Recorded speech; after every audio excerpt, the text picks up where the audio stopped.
यह एक लंबी, पौराणिक और गहराई से जुड़ी हुई कथा है। माता काली की जो शक्ति, विनाश और करुणा का अद्भुत संगम है। तो आइए माता काली की पौराणिक कथा को सुनते हैं। बहुत समय पहले जब धरती पर अधर्म बढ़ने लगा था, राक्षसों का आतंक चारों ओर फैल गया था। देवता भी भयभीत थे, क्योंकि एक शक्तिशाली असुर रक्तबीज ने पूरे संसार में विनाश मचा रखा था। उसकी सबसे बड़ी विशेषता यह थी कि उसके शरीर से गिरने वाली हर एक रक्त की बूंद से एक नया राक्षस जन्म ले लेता था। देवता हार चुके थे।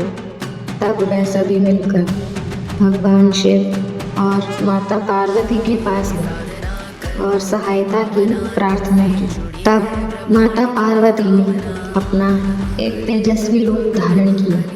यह रूप था माता दुर्गा का। माता दुर्गा ने अनेक असुरों का संहार किया, लेकिन जब रक्त बीज सामने आया तब समस्या और भी भयंकर हो गई।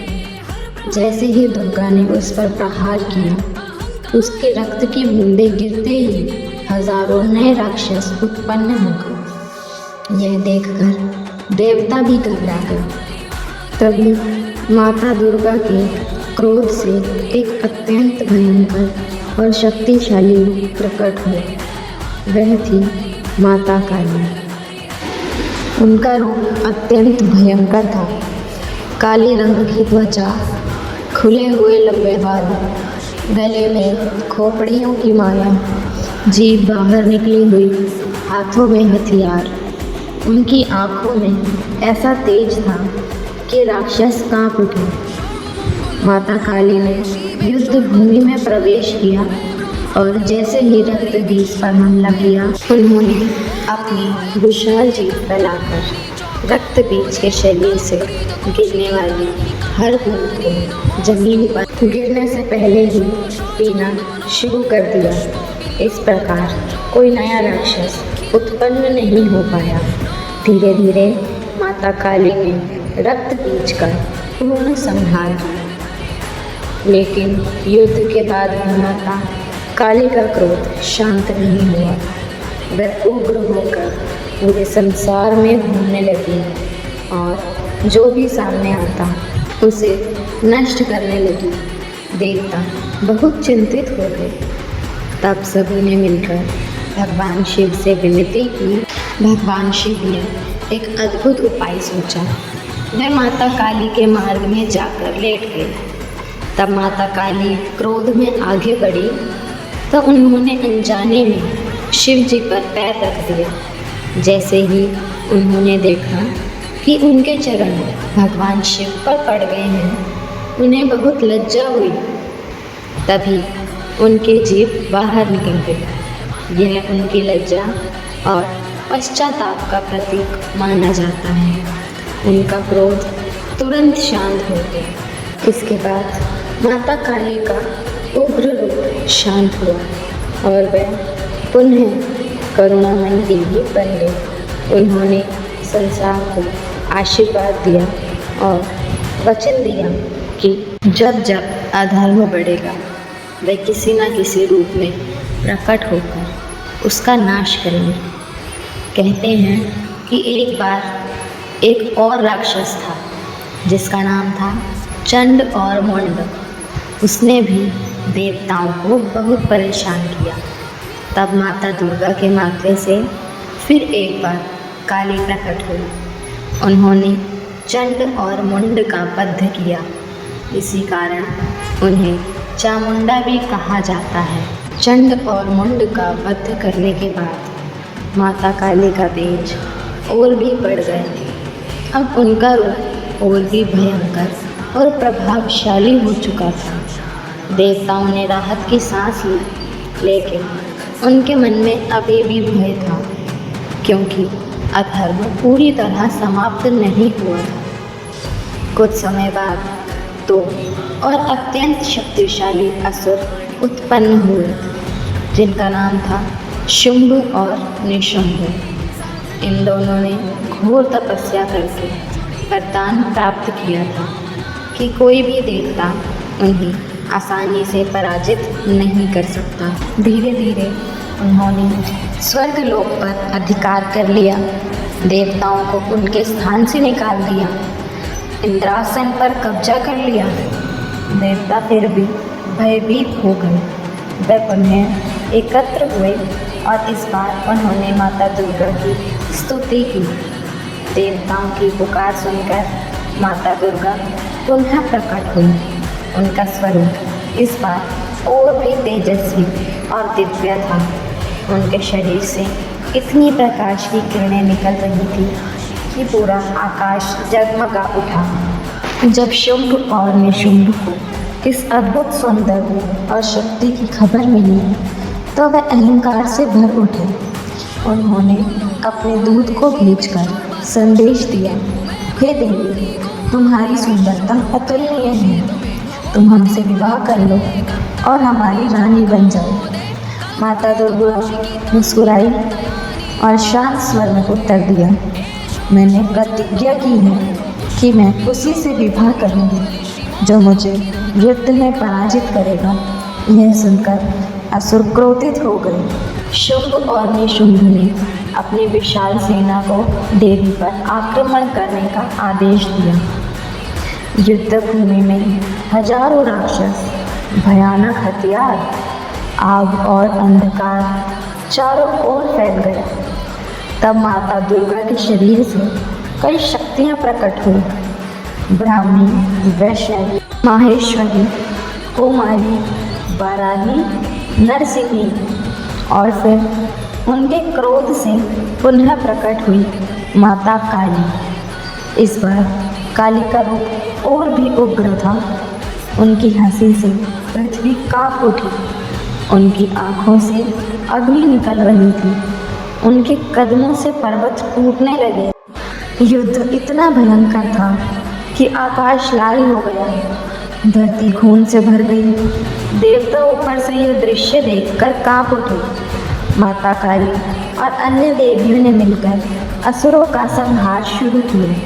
काली एक हाथ से राक्षसों को पकड़ती, दूसरे हाथ से उन्हें समाप्त करती और अपनी भयंकर गर्जना से सेना को भयभीत कर देती। निशुंभ सबसे पहले निशुंभ युद्ध के लिए आगे आया। वह बहुत शक्तिशाली था और उसने कई बार देवी पर प्रहार किया, लेकिन अंत में माता काली और दुर्गा की संयुक्त शक्ति के सामने वह टिक नहीं पाया। एक भयंकर प्रहार से उसका अंत हो गया। अब शुंभ स्वयं युद्ध भूमि में उतरा। उसका अहंकार चरम पर था। उसने कहा, हे देवी, तुम अकेली नहीं हो, तुम्हारे साथ कई शक्तियां हैं, यह अनुचित है। तब माता दुर्गा ने उत्तर दिया, ये सभी शक्तियां मेरी ही हैं। यह कहकर उन्होंने सभी शक्तियों को अपने भीतर समा लिया। अब युद्ध केवल शुंभ और देवी हो गया। युद्ध बहुत देर तक चला। अंत में माता दुर्गा ने एक शक्तिशाली प्रहार किया और शुंभ का वध कर दिया। पूरी सृष्टि में शांति स्थापित हो गई। देवताओं ने प्रसन्न होकर देवी की स्तुति की। आप ही शक्ति हैं, आप ही रक्षा हैं, आप ही विनाश हैं। यह युद्ध समाप्त होने के बाद माता काली का स्वरूप धीरे धीरे शांत होने लगा। तब देवताओं ने पूछा, माता, आपका यह भयंकर रूप क्या दर्शाता है? माता काली ने उत्तर दिया, मैं समय हूँ, मैं विनाश हूँ जो बुराई का अंत करता है।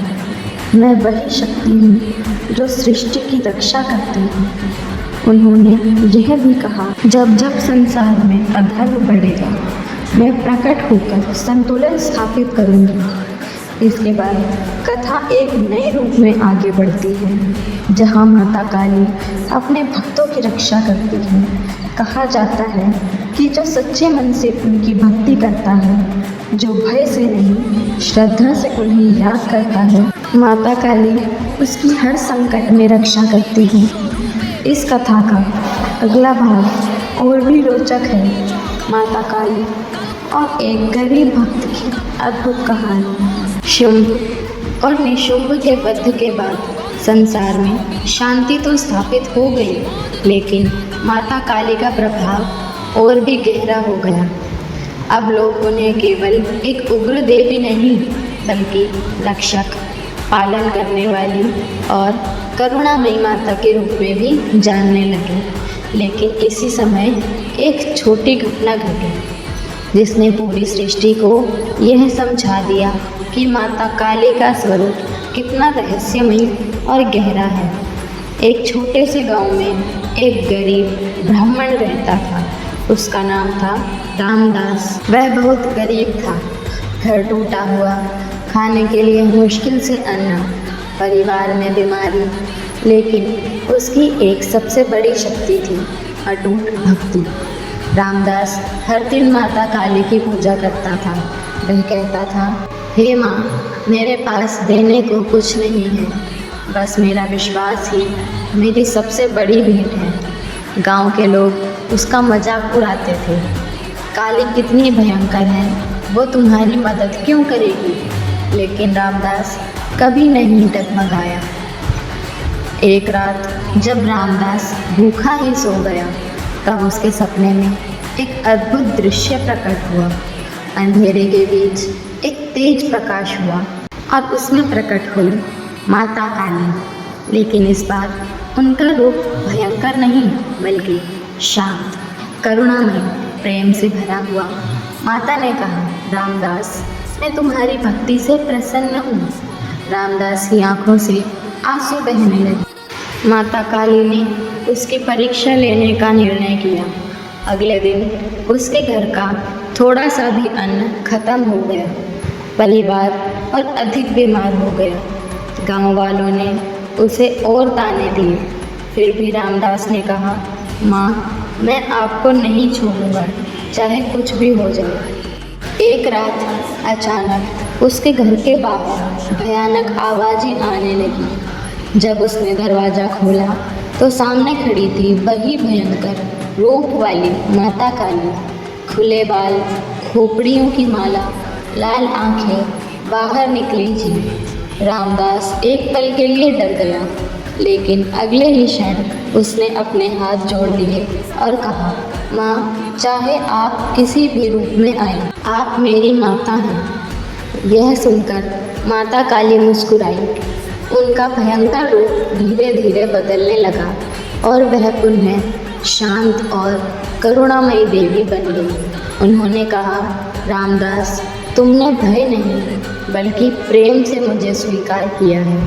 यह सच्ची भक्ति है। माता काली ने उसे आशीर्वाद दिया। उसका घर धन धान्य से भर गया, परिवार स्वस्थ हो गया, गांव में उसका सम्मान बढ़ गया। लेकिन सबसे बड़ा वरदान यह था, उसे कभी भी जीवन में भय नहीं रहा। इसके बाद माता काली ने उसे अपना असली स्वरूप दिखाया। रामदास ने देखा, पूरा ब्रह्मांड माता के अंदर समाया हुआ है। ग्रह, तारे, समय, सब कुछ उन्हीं में है। जन्म और मृत्यु दोनों उन्हीं से होते हैं। माता ने कहा, मैं ही समय हूँ, मैं ही अंत और आरंभ हूँ। रामदास यह देखकर स्तब्ध रह गया। कहते हैं कि माता काली का एक और गहरा रूप है तंत्र स्वरूप। इस रूप में वह अज्ञान का नाश करती है, मन के भय को खत्म करती है, आत्मा को मुक्त करती है। जो साधक सच्चे मन से उनकी साधना करता है, उसे ज्ञान, शक्ति और मुक्ति प्राप्त होती है। इस भाग्य से हमें यह सीख मिलती है, सच्ची भक्ति में डर नहीं, विश्वास होता है। भगवान रूप नहीं, भाव देखते हैं। कठिनाइयाँ हमारी परीक्षा होती है। जो अडिग रहता है, उसे फल अवश्य मिलता है।